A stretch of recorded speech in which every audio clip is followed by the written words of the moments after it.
Hello বন্ধুরা, আজকে আমরা রান্নাবো পটল দিয়ে, কাঁঠালের বিচি দিয়ে আর শাকের ডাঁটা দিয়ে একটা পাতলা ঝোল। আমরা আগের থেকেই পেঁয়াজ আর কাঁচা ঝালটা লাল করে নিছি। এখন আমরা দিয়ে দেবো জিরে আর রসুন বাটা। এটা ভালো করে কষিয়ে নেব।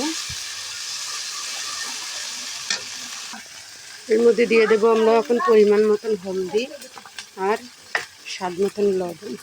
এটা দিয়ে ভালো করে এখন নেব।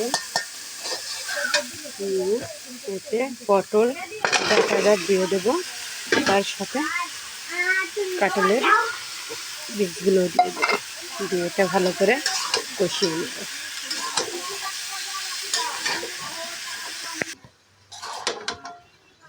এখন হালকা পানি দিয়ে আমরা এটা ঢেকে দেব।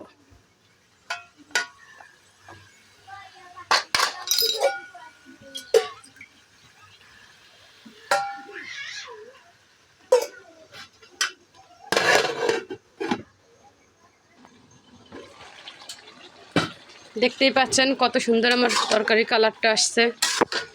খেতেও সেরকম লোভনীয় হতে পারে।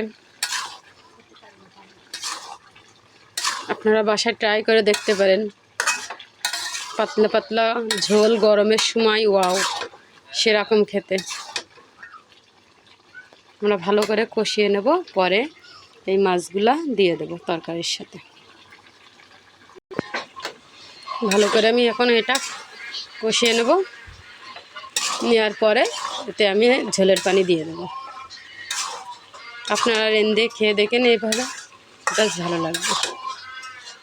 এই বছরে প্রথম কাঁঠালের আঁটি আমাদের খাওয়া। কাঁঠালের আঁটি বা কাঁঠালের বীজ যে যেরকম বলে।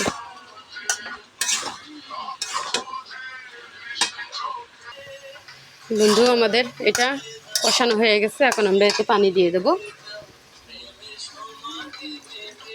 যেরকম ঝোল রাখবো সেই অনুযায়ী ঝোলের পানিটা দিয়ে দেব। আর যখন এটা উতলে আসবে তখন আমি মাছগুলো দিয়ে দেবো। এখন আমি মাছ দিব না এর মধ্যে।